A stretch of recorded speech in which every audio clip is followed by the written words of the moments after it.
रही बात, आज आपका ये पुत्र आपके आशीर्वाद के बिना ही युद्ध में भाग लेने जा रहा है। अपनी भूल के लिए भाग्य को दोष देना उचित नहीं है गंगापत।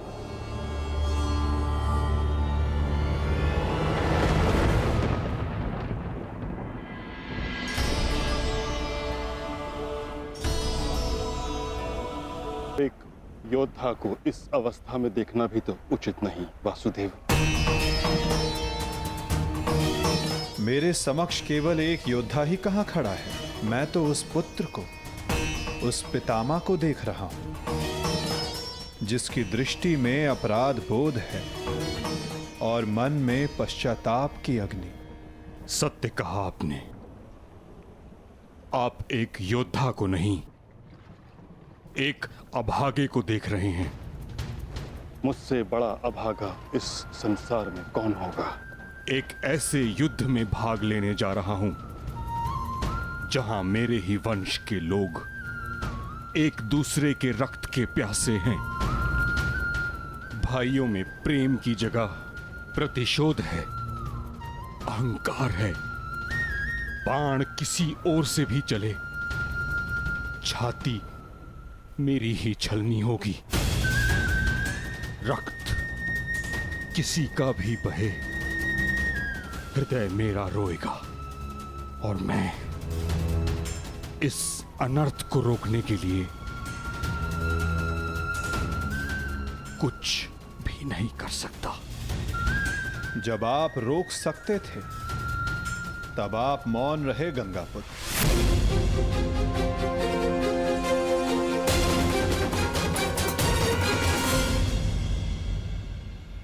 इस युद्ध को संभव बनाने में आपका भी योगदान है गंगापुत्र। उस अधर्म के आप भी भागीदार थे। भागीदार नहीं वासुदेव, विवश था मैं। अपने वचन से, अपनी प्रतिज्ञा से बंधा हुआ था। आपकी प्रतिज्ञा हस्तिनापुर के सिंहासन की रक्षा करना थी।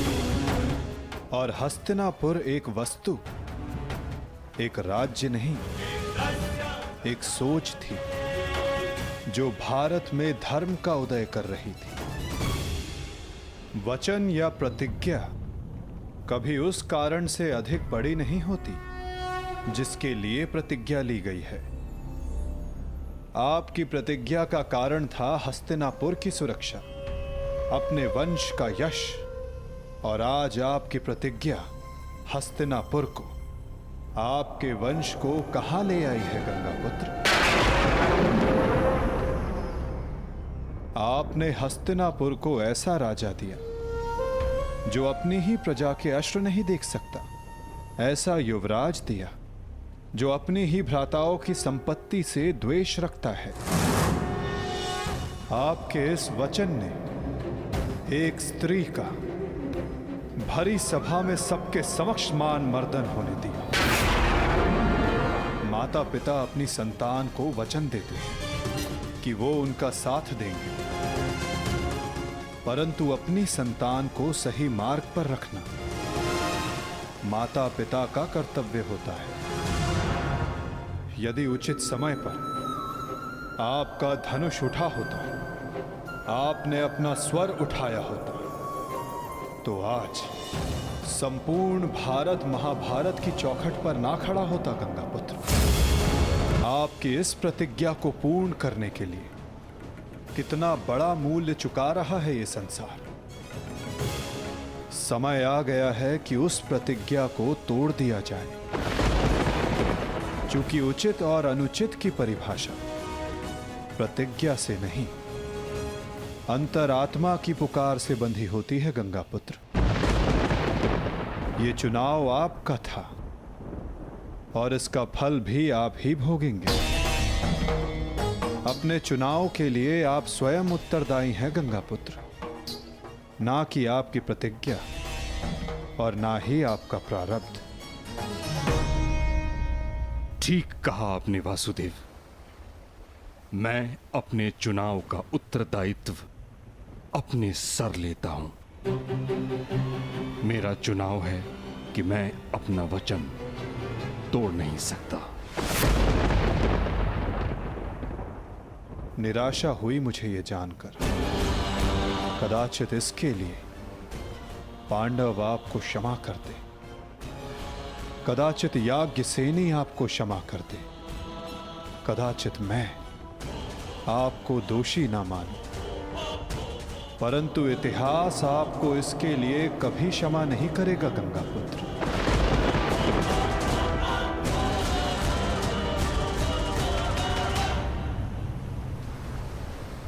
रुकिए वासुदेव, मैं नहीं चाहता कि मुझे क्षमा मिले।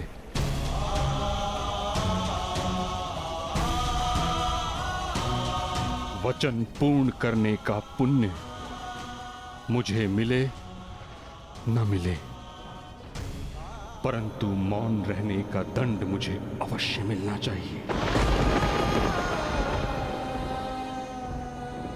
मैं अपने निर्णय से असंतुष्ट हूं, परंतु इस बात का मुझे संतोष है कि पांडवों के पास वो अस्त्र है जो मुझे मेरी प्रतिज्ञा और मेरे श्राप से मुक्ति दिला सकता है।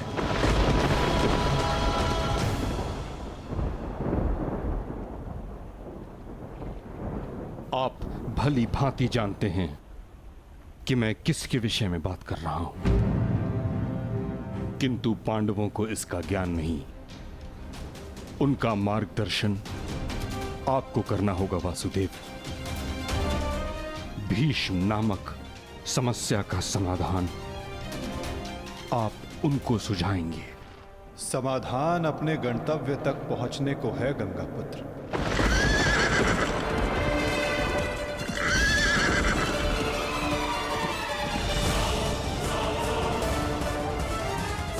प्रणिपात।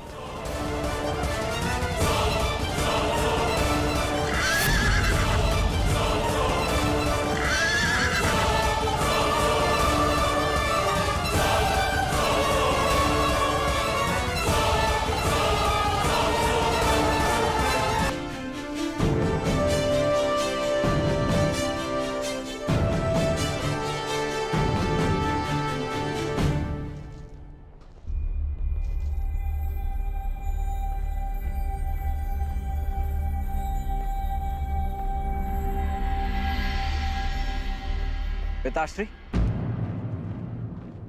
आप इस भूमि को प्रणाम क्यों कर रहे हैं? क्योंकि ये एक अति पावन भूमि है जहां मेरे गुरु परशुराम ने तपस्या की। परंतु अब ये एक युद्ध भूमि है। अब यहां तपस्या नहीं, शत्रुओं का संहार होगा। एक योद्धा के लिए युद्ध भूमि उसकी कर्म भूमि, धर्म भूमि और यज्ञ भूमि होती है। मंदिर के समान पवित्र होती है। परंतु पिताश्री, मेरी दृष्टि में ये सोच एक योद्धा को युद्ध में निर्बल बनाती है। मेरा मानना है कि योद्धा जब तक क्रोधित ना हो तब तक वो प्रहार नहीं कर सकता। नहीं, क्रोध में किया गया प्रहार शत्रु से अधिक स्वयं को हानि पहुंचाता है।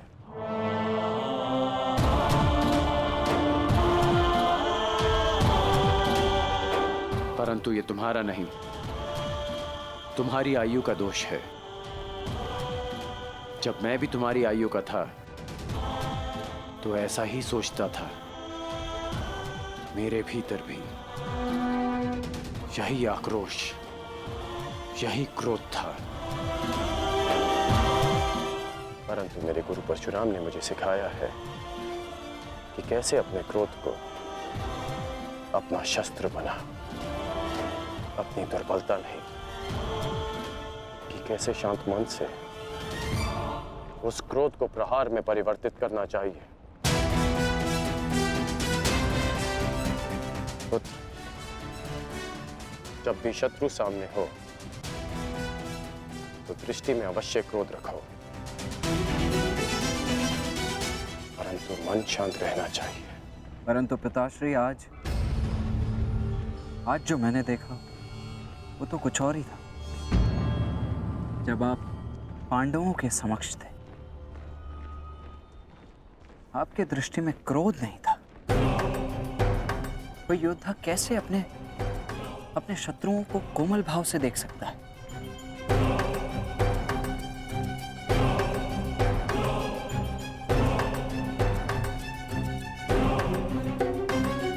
आवश्यक नहीं कि हर कोई जो हमारे विपक्ष में खड़ा हो, हमारे विरोध में खड़ा हो, वो हमारा शत्रु हो।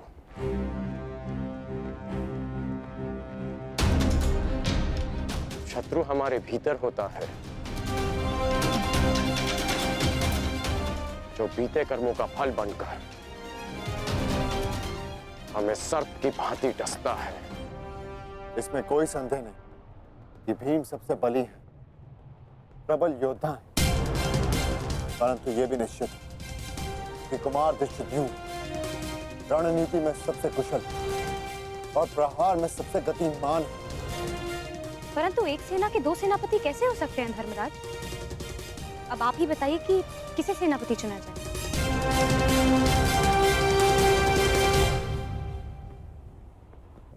मेरा निर्णय यह है कि हमारी सेना के नेतृत्व के लिए सबसे अधिक योग्य एक विकल्प शेष है युधिष्ठिर।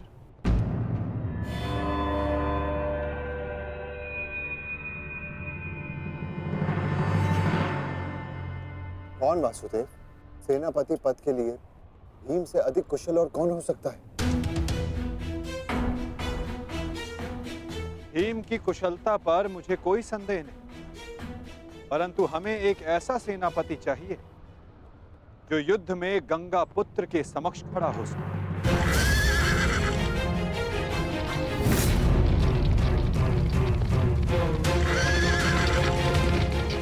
वो जिनके कारण युद्ध में विजय हमारी हो, और वो केवल एक ही जो कौरवों के सेनापति गंगापुत्र भीष्म का सामना कर सकती है।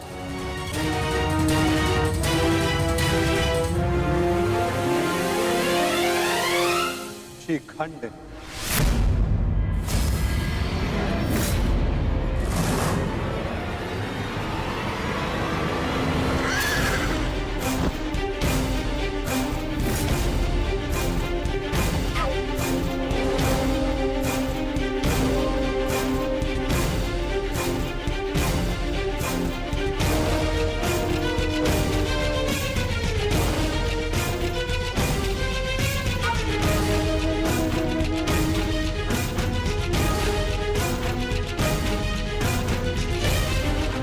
प्रणिपात, ये युद्ध केवल आपका नहीं, मेरा भी है। हर उसका है जिसको कौरवों के अन्याय से कष्ट हुआ है। और मैं वचन देती हूं, कौरवों को परास्त करने के लिए मैं पूरा प्रयास करूंगी। हर हर महादेव! हर हर महादेव! हर हर महादेव! हर हर महादेव! हर हर महादेव!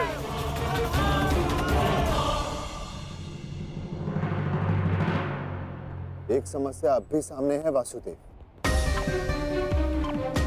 हमारे पास 7 अक्षौणी सेना है और कौरव सेना 9 अक्षौणी है। हमें कोई ना कोई समाधान अवश्य निकालना होगा वासुदेव। उन पांडवों के पास 7 अश्विनी सेना है और हमारे पास 9। चिंता करने की आवश्यकता उन्हें है, हमें नहीं।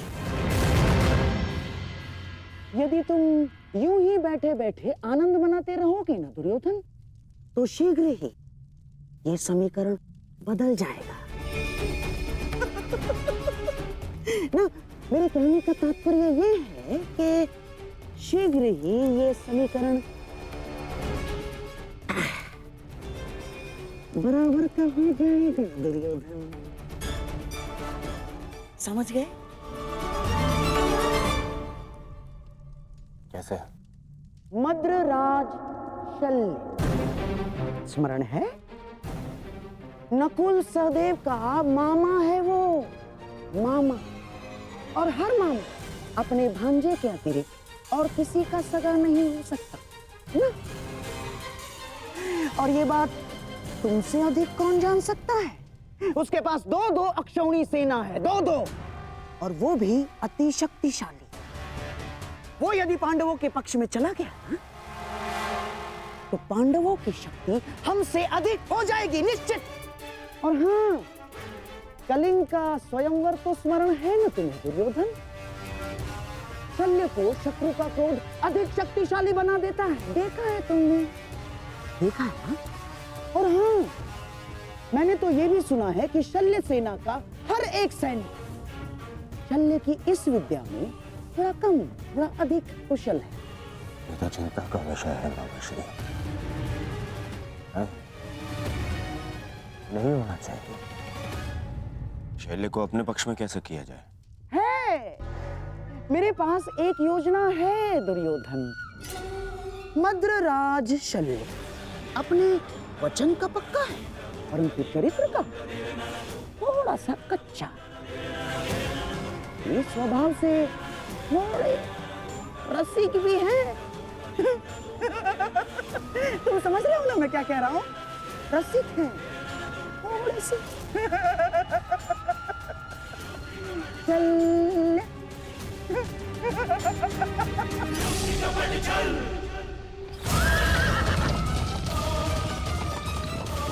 शीघ्रता करो सारथी, पांडु के शिविर तक पहुंचने में और कितना समय लगेगा? हम शीघ्र ही वहां होंगे महाराज।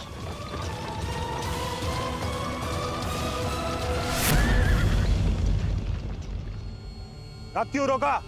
मार्ग में कोई है महाराज। इसका साहस जो मद्रराज का मार्ग रोक सके। मद्रराज की कोई सूचना अनुजो? अब तक मामाश्री का कोई समाचार नहीं आया है। समझ में नहीं आता किस कारणवश उन्हें इतना विलंब हो रहा है। प्रतीक्षा केवल दुर्बल करते हैं नकुल, योद्धा केवल प्रयास करता है।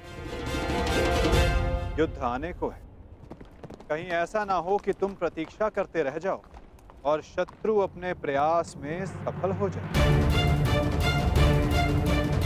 अभी युद्ध के नियम निर्धारित नहीं हुए हैं।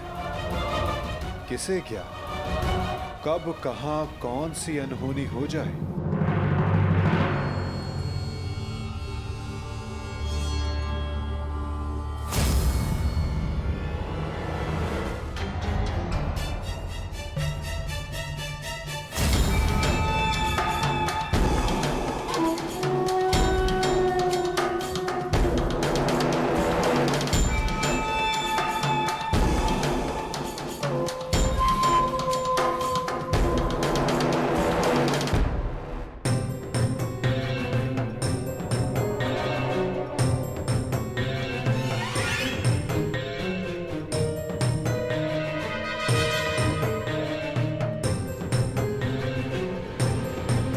प्रणिपात्र मद्रराज।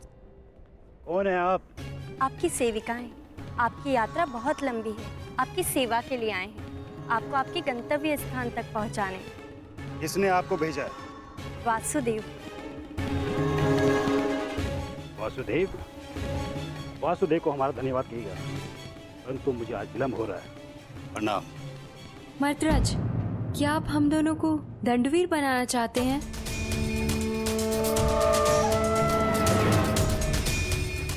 और वैसे भी युद्ध प्रारंभ होने में अभी कुछ दिन शेष हैं। मद्रराज, कहीं आप ये तो नहीं मानते कि हम इतने सुंदर नहीं हैं कि आप हमें आपकी सेवा का अवसर प्रदान कर सके? मद्रराज, युद्ध में जाने से पहले आपकी थकान का शांत होना बहुत आवश्यक है। तो क्या आप हमें ये अवसर प्रदान नहीं करेंगे?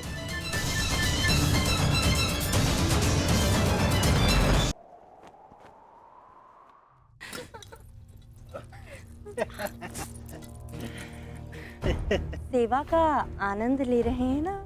अवश्य। मुझे आशा नहीं थी कि वासुदेव भी इतने रसिक स्वभाव के हैं। महाराज, आपका ये पात्र मदिरा से रिक्त क्यों है?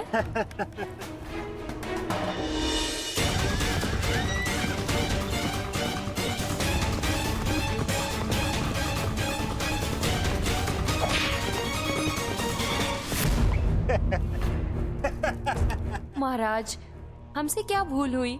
अभी तो आप युद्ध का आनंद उठाते रहे, लेकिन हमें भी तो आप अपनी सेवा का आनंद लेने दीजिए।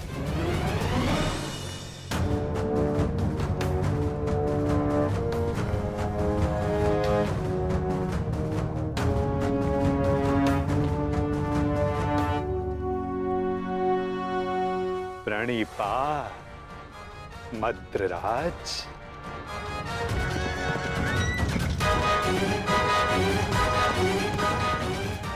आशा करता हूं कि इस वासुदेव से अतिथि सत्कार में कोई त्रुटि ना रह गई हो। नहीं वासुदेव, ये तो मेरे जीवन का सबसे उत्तम सत्कार था। मैं अति प्रसन्न हूँ कि ये युद्ध मैं आपकी तरफ से लड़ रहा हूँ और युद्ध के पश्चात मैं एक बार फिर से ये सत्कार लेना चाहूंगा।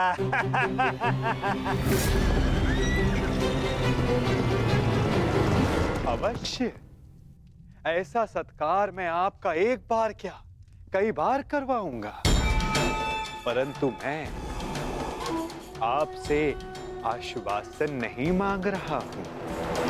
मैं आपसे वचन चाहता हूं कि इस युद्ध में आप पूर्ण बल से और पूर्ण मनोयोग से हमारी सहायता करेंगे ना आप मद्रराज? आपको मेरे आश्वासन पे संदेह है? तो ठीक है, मैं आपको वचन देता हूँ कि जिसने मेरा ऐसा उत्तम सत्कार किया